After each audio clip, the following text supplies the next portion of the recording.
All right. Good morning, everybody. How you guys doing today? It is a cool day here in Kenya, and we're getting ready to do our live. We are live on Facebook, YouTube, and TikTok today, and we are talking about home construction, custom home construction, and relocation and business expansion through custom building construction out here. What does that look like? How long does it take? What are the steps? What are the pitfalls? All those great questions. So, with our firm has a little bit of vertical integration, right? So we're vertically integrated with our law firm, right? That's the tip of our spear. So we have a Mombasa law firm. And then beyond that, we're vertically integrated with the general contractor, and we have our own architect. So the architecture firm is there for folks that want customized designs for both office space, living space. Some folks do schools and hospitals and all that out here. So there's that. And typically, what happens is we have a couple preset designs that folks like to choose from. That, of course, makes things much easier, much faster. Hey, Karen. And so when they choose those preset designs, what ends up happening is we know exactly how many tiles we need. We know exactly how many, toilets we need, faucets we need, doors we need, hinges, doorknobs, all the little tiny things that go into constructing a home because we've constructed that type of home multiple times. And we know which crew is best, which people work the fastest, et cetera, et cetera. However, there's a healthy chunk of our clientele that build out custom designs. A lot of our trust fund clients that are doing generational wealth trusts and creating a trust estate, they typically will do custom work, and they typically do that custom work at an acres area of land or better. And then we'll have large families that move together, and those families end up creating a bit of a homestead, typically off grid. And they typically grab a couple, acres as well, and then they'll set up typically eighth of acre plots for each family member. So the last one of those that we did was a family. It was two sons. The mom, I think dad had already passed. So the mom was the elder. There were two sons that had full families, and then three daughters. One had three kids, but no significant other. And then the other two daughters, I believe, were married but had no kids, if I'm remembering correctly. So you have five kids. You had a mom, so that's six houses, right? They didn't want like some great house, so that's six houses on 2 acres. I think they definitely wanted a pool. I'm trying to remember what sports they wanted to deal with.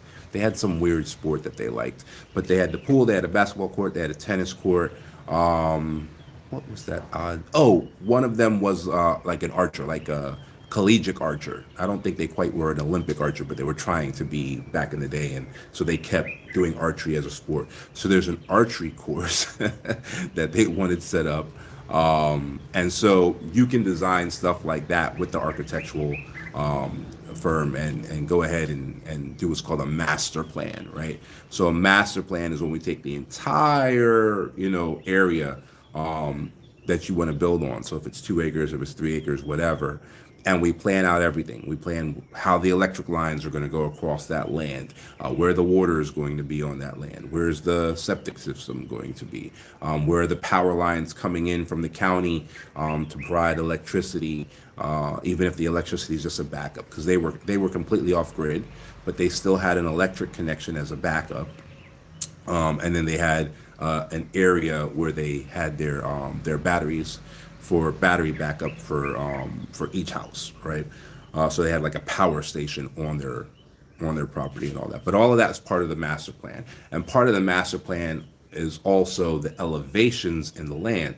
So when it rains, where does the rainwater go? Right? As it goes somewhere where it's affecting the foundation of the houses. Ideally, it should be running, off your property, into a neutral space, right? So not into someone else's, property per se, but into like a river that's nearby or a creek that's nearby.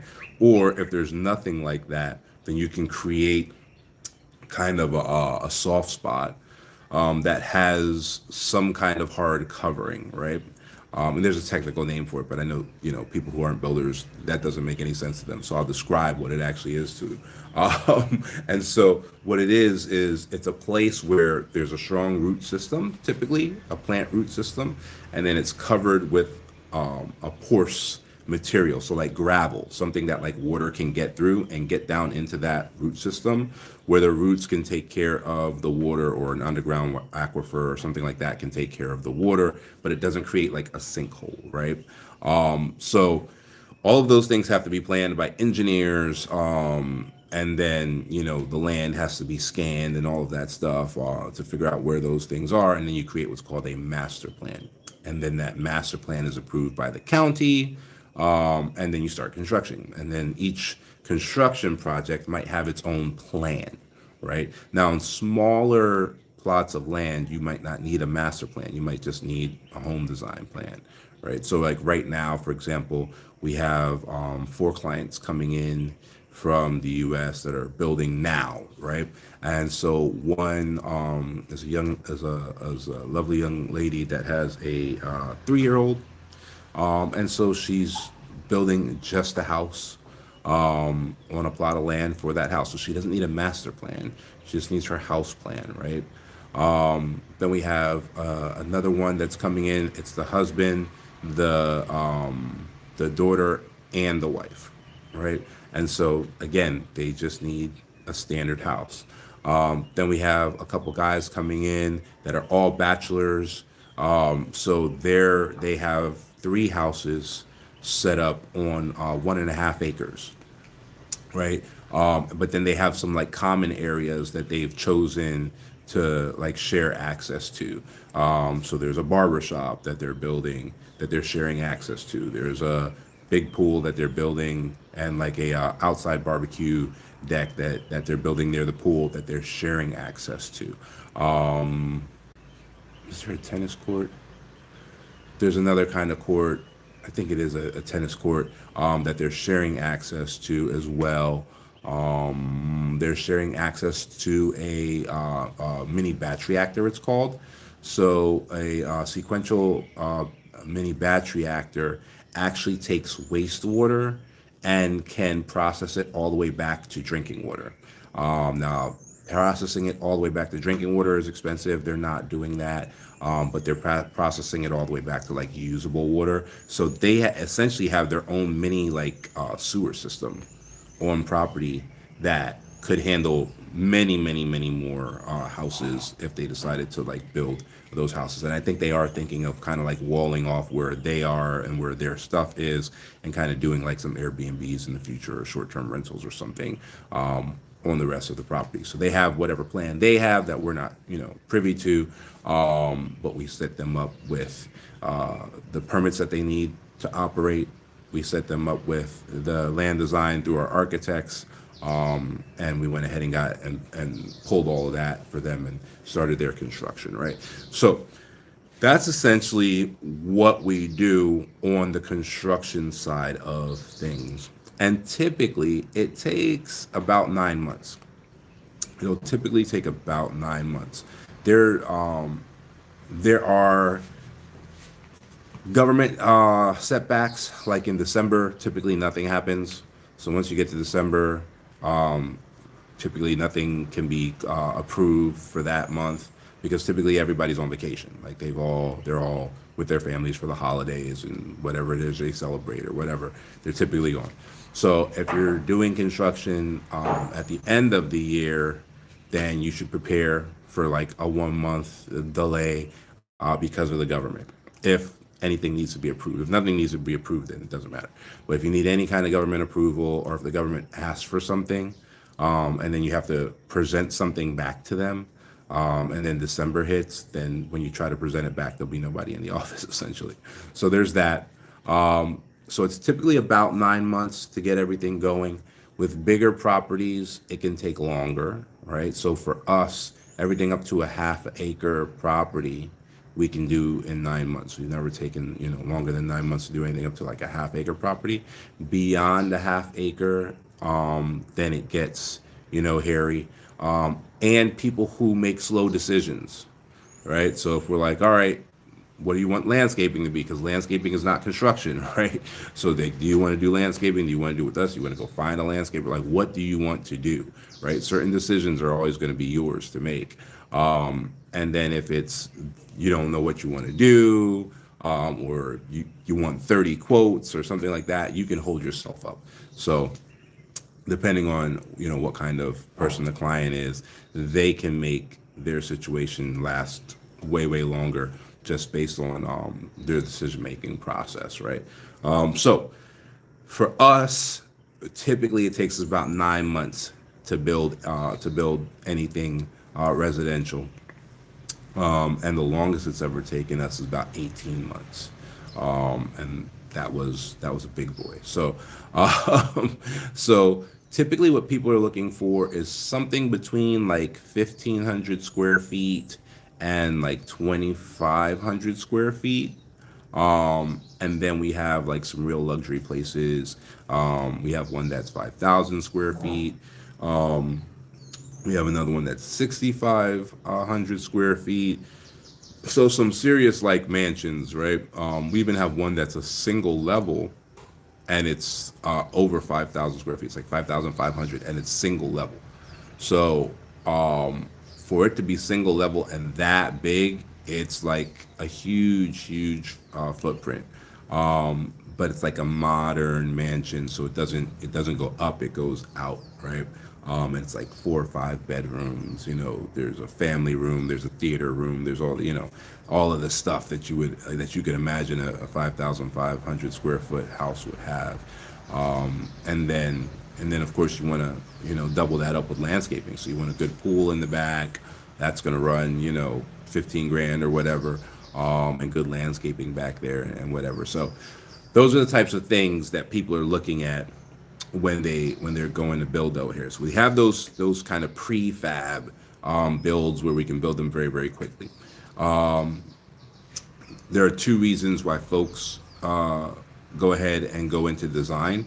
One is they want something grand, which is acceptable when you're making this kind of move and you can afford something grand that you maybe couldn't have afforded before. So that makes sense.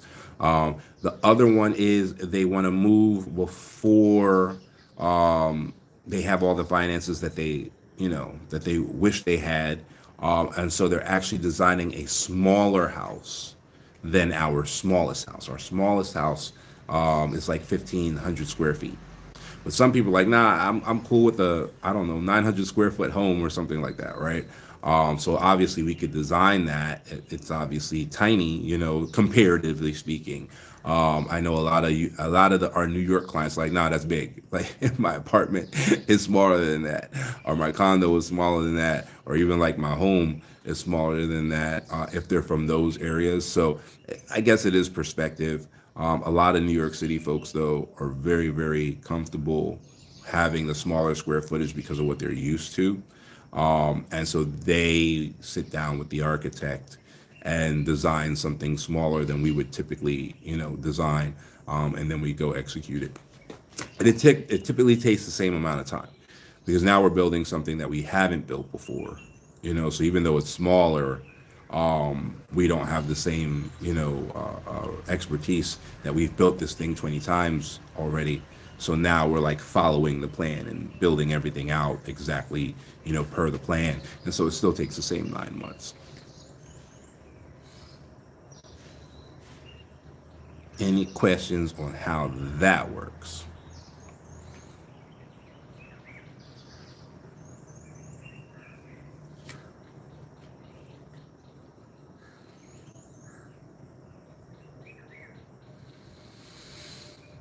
Can foreigners own land in Kenya? Yes. Yeah, you can. You can.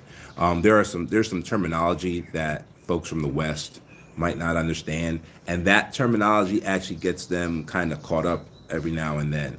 I don't know if I go so far as to say, gets them scammed per se, but it definitely puts them in a situation where they get something that they didn't actually want, right? So there's that. So what am I talking about? There's leasehold tenure and there's freehold tenure, right? So those are the two legal interests in a land. Okay, that's exactly what they are. They're a legal interest in a land. They're not ownership. The ownership is the same, right? Now, especially like in the United States, we don't have anything called leasehold, but we do have something called a lease. And a lease in the United States is like renting, right? So the issue that a lot of people run into is that they'll be offered a lease by a developer of some sort, and they'll be offered a 99-year lease. And then when they look these things up on, Google, it'll say, oh, yeah, yeah, yeah, non-citizens can have up to a 99-year leasehold tenure, which is what the title document might say. But it's not a lease, right? And so what's the difference? And the difference is if you have a 99-year lease, and in this lease, of course, it's going to be designed in such a way where like you're responsible for everything because in your head you think you're buying this property, right? So if you have a 99-year lease, there's still a chance that the real owner of the property can sell it, can take a bank loan against it, can whatever, right? Because if you got a 99-year lease and all of a sudden something makes my property more valuable, like we see this a lot in around Nairobi, right? So, hey, Texas, hey, how's it going? Good to see you. My flight was good. My flight was good. So you got this 99-year lease and you're around Nairobi, and let's say Nairobi creates a new international airport. And now that new international airport's right outside of this 99-year lease that you signed, right? That person can still sell, that property because maybe now it's worth it that whoever he sells it to buys you out of your lease, right? But in your head, you thought you have a place that you own and you thought that it was a leasehold and it was not, right? So that's a mistake that a lot of folks make that our law firm sees quite often, where they think they're buying leasehold, and they're not. So if you're looking at a leasehold property and that property has exactly 99 years left, that's typically a red flag, because that means that the leasehold is brand new. So if the person you're working with converted, which is a process you should know about because it costs money and you should have paid that money in order to make that happen. So if they converted the property to leasehold, that's when you're going to get that 99. But buying a leasehold does not reset the leasehold term. So you could technically buy a leasehold and there's only 10 years left of the 99 years. And you buying it does not reset the 99 years, right? So if you're buying a leasehold and that leasehold has 99 years on it, the maximum amount of time before the lease is reviewed on it, then that's a bit of a red flag. You get one renewal. The renewal is automatic under the current legal system, so you're guaranteed another 99 years of interest in the property, as long as you file the paperwork on time. If you do not file the paperwork on time, then the property goes back to not the person you bought it from. That's another thing. When these people sign these leases, the property never left the ownership of the person they bought it from because it's a lease. A leasehold, the person that the interest goes back to is the government. It's never an individual, right? It's either the county government or it's the federal government, and it'll say that on the certificate of lease. All right, on the certificate of leasehold, it'll say either national government of Kenya or it'll say county of whichever county you happen to be in. Now, if it's a county leasehold, it will always be a leasehold. We tend to stay away from county leaseholds in general, not because the property is bad or anything like that, but because our clients who become citizens can convert the leasehold to freehold after they become a citizen. If it's a county leasehold, you can't. You can't convert a county leasehold. It stays county leasehold forever. So it has to be a national leasehold to do that conversion. Which one is better? Which one is better between a lease and a leasehold, or which one is better between a freehold and a leasehold?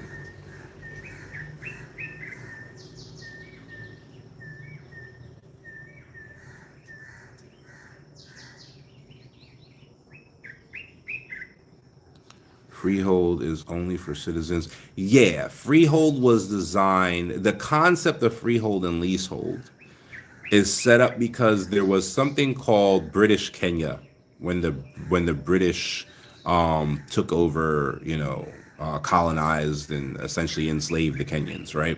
And so what they did was they took all the best land and they called it British Kenya, and literally it was like whites only, right? Only British were allowed to live in the best parts of land, no matter if your grandfather and great grandfather were buried there, and this was your ancestral land for the last 500 years before the British showed up. They didn't care. This was the best piece of land. This was the land that had access to water. This was the land that you could farm. This was the land that you could make money off of, that had gold, that had whatever. And that became British Kenya. And then, the place for the savages was a place that you couldn't do anything with. The rocky, hard places that you couldn't farm, that you couldn't whatever.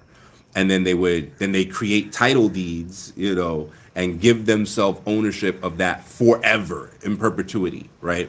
So when Kenya had the Mau Mau rebellion and got their freedom and kicked out the British, in their constitution, it's a part of their constitution because this was so, traumatic, obviously. In their constitution, they made it like, hey, if you're not Kenyan, you cannot own land forever. You cannot take land from Kenyans and tell them to get off the land and say that you own it forever. So if you want to own it forever, then you need a dog in the fight and you need to become a Kenyan. So that's essentially the spirit behind the law, which I agree with. So once you get your dual citizenship, you can then own freehold. And if you already own land, or if you're trying to buy land and it is freehold, our lawyers can handle that. So like our lawyers can convert that freehold to leasehold, and then when you become citizen, convert it back. Okay, so if I start a business and build a home, I can get a leasehold. If I later get citizenship, yeah, if you later get citizenship, you can convert it back to a freehold. Yeah, and the only thing with the freehold, there's a couple things. When you have freehold tenure, your equivalent of property taxes gets paid to the county government wherever your land is, right? They're called land rates. If you're a leasehold tenure, then your lease rates, which is just your property taxes, it's not you having a lease, but your lease rates get paid to the federal government unless it's a county leasehold, right? Which the county leasehold is the one that's kind of less better or less desirable than the federal leasehold because you can't convert a county leasehold. So there's that, right? But outside of that, it's the same type of ownership. So where your property taxes go change a little bit different, or change based on which leasehold it is, or leasehold, freehold. And then that's really it. You have all the same ownership rights as anybody else. Is that Kenya? Where are you? Yes, that is Kenya. And I personally live in Diani Beach. The information can get very complicated if you don't know it. Yeah, definitely. We it's sad. There's a lot of retirees that thought that they could do it and thought they understood it, and they don't own anything. They essentially paid a lease for 99 years in advance. So it's like you rented a house and then paid 99 years of rent in advance. So that's really, really sad when that happens. Just get a professional team, guys. Don't try to, that's not where you want to save your money, right? Don't try to save your money on the legal team. That's not going to work out for you. So, so yeah, just make sure that you understand the tenure of interest you have in your land. I'm going to Benin to get my citizenship first, and then I'm heading to Kenya. Yeah, I mean that's a smart idea, because in Benin, if you have another African country's citizenship, you typically don't qualify for theirs. So people who want Benin stuff, we typically recommend that they go there first and get on that program. I think you have to visit the country once a year. I think for like 2 weeks for 3 years, and then you get like quasi citizenship. Um, yeah, yeah, because I think with the Benin citizenship, you can never vote. With Kenyan citizenship, you can be the president. Like you can do whatever you want. But I think after the 3 years, yes, you're a citizen, but you're like you still can't vote, which is odd, but whatever. Most people they just want to be able to travel and probably own some land at some point. So it is what it is. And then their kids can vote. So like I don't know. I get it. I get it. I guess. But yeah, yeah. Typically, if folks want to do that, we definitely recommend starting the process because once you start it, you can't be removed from it, and it's 3 years. So even if you're in the process of getting like Kenyan citizenship, once you start the Benin process, even if you end up with Kenyan citizenship before it ends, you can still get like the Benin, and then like Kenyan is dual citizenship, so they don't care how many other citizenships you have. Yeah, I hear you. Yeah, most people are like that. Yeah, they don't necessarily care about the whole voting thing. Me either. You know what I mean? Like some people are super politically grounded and they like want to be in the political system of wherever they live and like more power to those folks, but I'm good. Land and business opportunities. Yeah, yeah, no, definitely. Definitely. I hear you. A visa, free access for Africa. Yeah, yeah, yeah. Yeah, definitely. Definitely. Yep. Yeah. Like for example, of course, it's especially right now with the current administration, it's like an ordeal to go from Kenya to the United States as a Kenyan. But Kenyans can go to almost every Caribbean country visa free. So there's that. So yeah. So some countries, you know, work a little bit better with the African passport, even countries outside of Africa. Um, than even the U.S. passport. Not many, of course. U.S. is pretty solidified in its passport game, but there are some places you can go where you won't need a visa if you have a Kenyan passport, where you will need a visa if you have a U.S. passport.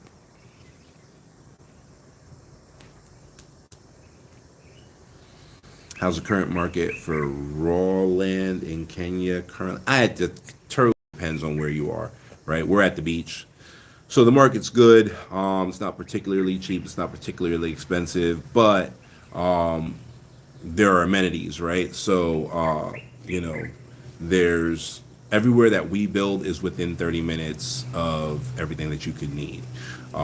Whereas there are definitely places way out in the country that we could buy way, way cheaper. But then if something happens, it's going to take you an hour and a half to get to a hospital, right? So that's not desirable for us or most of our clients, right? So anywhere that we build, you're able to get to a hospital within 30 minutes. So that's essentially how that works. 150 to 200,000 USD for an acre.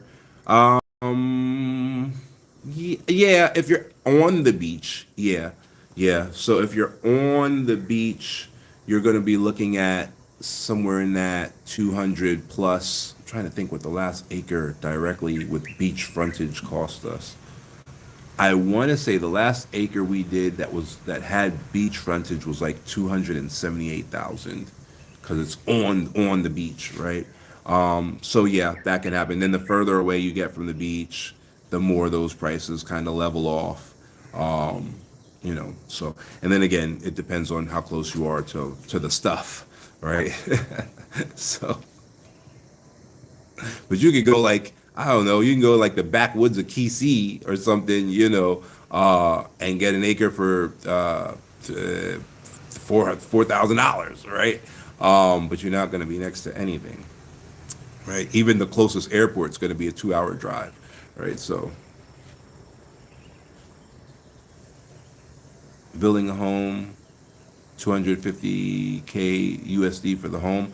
Yeah, you could definitely do that. You could definitely do that. You could build that kind of home. So for us, if we were building a home in this area at the 250K mark, it would be a 3 bedroom, 3.5 bath, 2,500 square foot home, right? So that would be the home that's in that price range. But we could do a 2 bedroom, 2.5 bath, 1,500 square foot home for 170. So it just depends on like what kind of place you're looking to do. And then we've done like custom stuff for as low as like with the land, including the land cost, for as low as like 85, 90. But those are typically like we had a single mother who didn't want a lot of space. She was used to New York, so she was already used to living in a shoebox in New York City, and so she designed something really small, so it didn't cost a whole lot of money. Solar panels, backup generators, borehole. Well, borehole is always included. Backup generators and solar panels are included in smart homes, but in standard homes they're upgrades. But the borehole is always, access to water is always included. It depends on what community it's being built in, because there might be like a community borehole that's already dug out. And so then you just have like a water meter, and the water is pumped to your house and like whatever. But access to water is always included. And it's typically a borehole. And then the other stuff is just a matter of which upgrade package you got. Taxes per year, it depends. Most of our clients, the answer is zero, because any land that's deeded or coded as agricultural land is tax exempt. So I know they're trying to change that, so that might change. But most of the land in Kenya is agricultural land, or most of the good land, because that was the whole thing between the British Kenya and the enslaved Kenya, essentially before the Mau Mau, was that the British stole all the farming land. So most of the desirable land is agricultural land, and agricultural land doesn't have taxes or land rates, but they are trying to change that. So.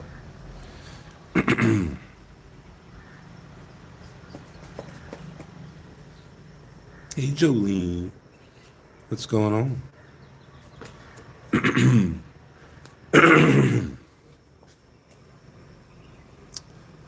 Yeah, definitely, definitely. And even when there are taxes, like we've paid land rates on property before, and it'd be like 3,000 shillings for the year. You know what I mean? So it's, I don't know, what's that, $20 a year, property taxes, right? So even when there have been rates that we've had to pay, we've never seen like extraordinary land rates.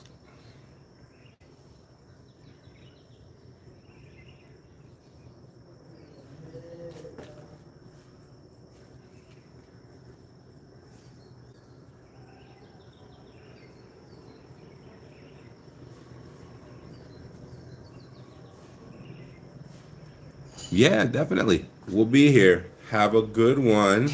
Enjoy yourself. Thanks for hanging out from Texas. Jolene, how's the orphanage doing?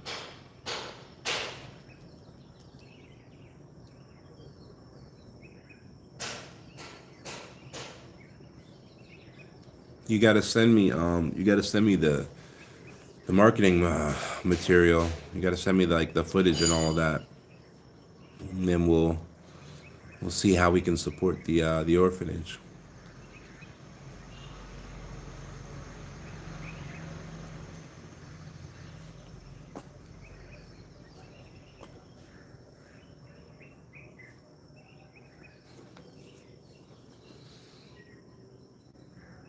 What's the building structure mat? I don't know what that means.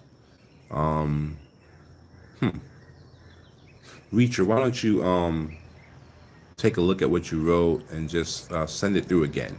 Because I don't know what building structure mat is. What are the building structural materials? Gotcha. So you can build a wooden house, but we typically don't. America has created a artisan economy around wood house building, right?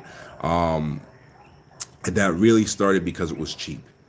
And but they've become masters of it. There's nobody better than building wooden structures than Americans, period. But they've also created techniques that make that worthwhile, right? So there are like chemical processes where we dip two by fours in extraordinarily toxic chemicals to make them last essentially forever, and to make it so that termites don't like the taste of them and things like that, right? And we still have situations in the U.S. where you get a termite infestation and you got to call the guy, the man to come out and spray the house and kill all the bugs and blah blah blah blah blah. Typically, the rest of the world does not use wood, right? And so even here, in the last 9 months, now, and you know what? Let me not even say the last 9 months because I want you to get a good kind of understanding of this. In the last 6 years that I've like been here permanently, there's been two fires. Those two fires have both happened in the last 9 months, but before that, there was none that I can remember. And so in those fires, there's a thing called a makuti, and a makuti is like a thatch roof, right? So it's like a thatch roof that you would see. You can see them in the U.S., especially in New England, but you primarily see them in like the U.K., right? So it's like a grass roof and all of that, right? Okay, so some kind of spark, set off the fire or whatever, and then these houses with this thatch roof, the fire jumped from thatch roof to thatch roof, right? And so that fire kind of, you know, went its way down the breach. All right. Now, we build with flat or hidden, what they call hidden roofs, and it's all concrete. The house structures, even in these fires, are fine. None of the houses fell in on themselves or anything like that. Essentially, just the thatch burnt. There's a lot of smoke damage and a lot of water damage from trying to put the fire out.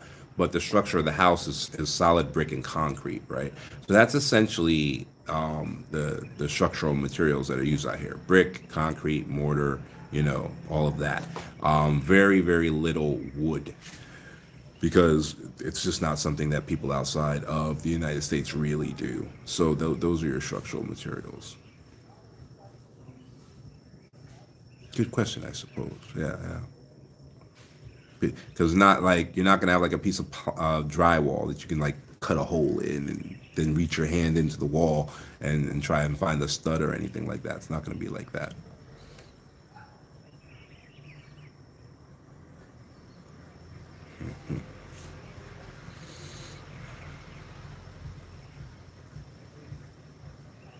What's the point of construction? Well, it has to be something that you want to do. So what's the point of constructing? It has to be something that you want to do, number one. Number two is you're going to get a hell of a lot more for your money, right? So we've had people who sold, like there was this place in, what's the name of let me see if I can remember the name of the place. It's north of Cherry Hill, New Jersey, and I can't even remember the name of it. But there was somebody who sold their house in New Jersey. I think they sold it for like $220,000 or something like that, and then came down here and built a 2,500 square foot home, right? And like the home that they sold in New Jersey might have been 1,200 square feet or something like that, 2 bedroom. They were able to get a 3 bedroom, 2,500 square foot home down here and still have money left over from that sale, right? So that's essentially the difference, is that you can take less money and get a hell of a lot more house. And in a lot of places in the U.S., things like Airbnb are essentially dead at this point, whereas those things are still alive for now out here. So there are better ways to make money out here in some circumstances. Definitely better ways to do generational wealth out here. When we set up a family trust out here, the beneficiaries of the family trust can pull 10 million tax exempt every year out of that trust, right? So family planning becomes a bit easier out here on this side. So it just depends on the individual and what their goals are. Some people don't have goals that align, and so it doesn't make sense for them. And if we get a sense of that, we typically will just tell people like, it doesn't really look like it, lines up with you, and we don't really think it's worth it for you, because we're typically with our clients for 7 years. It takes 7 years to get to dual citizenship, right? It's a 7 year path to citizenship. So our law firm is typically with our clients for 7 years. So it doesn't make sense to just grab a payment from them and they don't fit, and then they're sitting there scratching their head for the next 6 years, and it's becoming evident to them that they don't fit. And then we're still there. So now here they are in our like, wait a minute, why didn't you tell me X, Y, and Z? Blah blah blah blah blah. So if it doesn't fit, we typically just tell those people like, this probably isn't for you. Now, some of those people don't listen, and that's fine. And then some of them have selective selective amnesia sometimes. Like, there's been plenty of people that we're like, no, no, no, no, we're not going to work with you. You don't really fit. Then they go find somebody else, get stuck over here, and then call us. We're like, no, no, no, no. We're the ones who didn't work with you, remember? So go call whoever it is that took your money and set you up for failure, and start cussing them out. But we're the ones who did not. So, so frustrated people do frustrated things sometimes. Really what they're doing is they're calling for help, but people have a problem with accountability. And so, we always have to clear that hurdle first, because we're not going to take somebody on and be trying to help them and they have no self-accountability, because then we're setting our hand up to be bit if they like to bite the hand that feeds them. So, there's all kinds of people out there. So we're pretty particular about who we work with. We weren't. We learned the hard way. We weren't initially, and then we learned the hard way.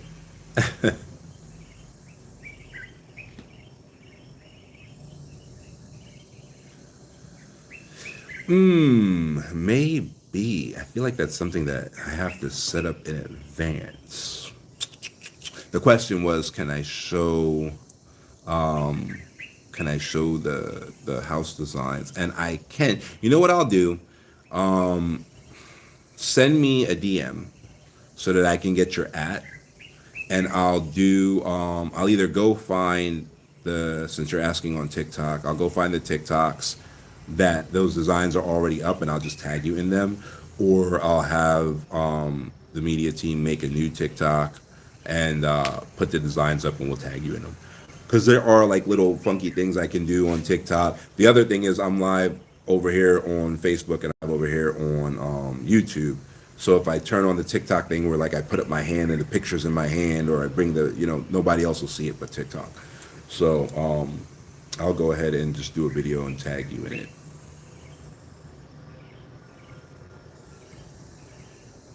All right. Good stuff. All right.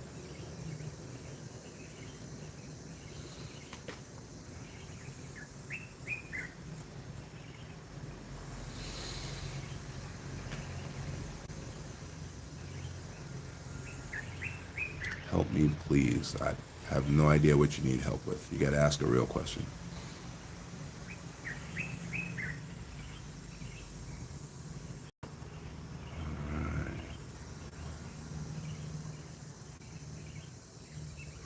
Yeah, I mean, so I always recommend that you have a solid team. I always recommend you have a solid like financial team. I don't know if that's necessarily a financial advisor for you, or if it's like a tax professional or whatever, but definitely get a solid financial team and a solid legal team on both coasts. So whatever country you're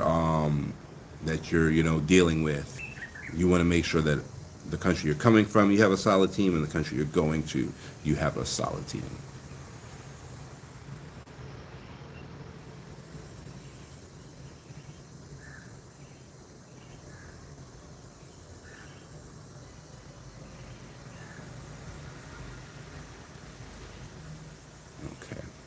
have no idea what you're talking about.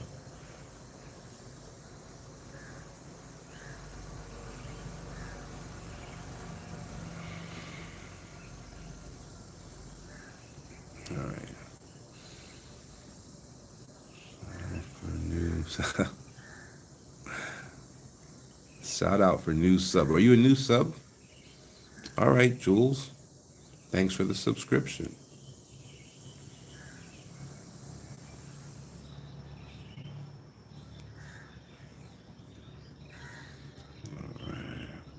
Anything else from that, guys?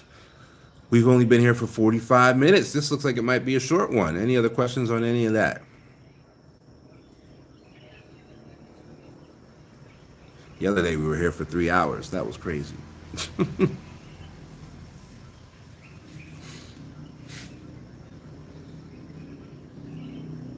Nothing else. We got all the information we need on building houses. We're good on that.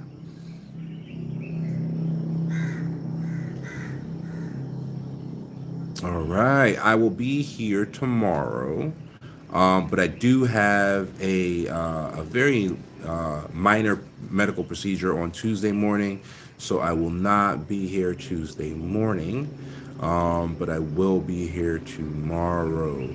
And then tomorrow, I'm trying to think, what's that, Monday? Monday we'll probably be talking about individual immigration. Oh no, it's Monday. We'll be talking about generational wealth. Sorry.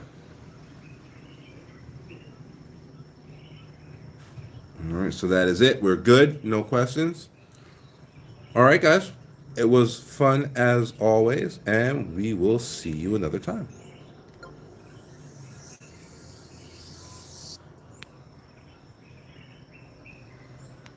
Not holding her up. One mistake here isn't a minor injury, it's fatal. And yet,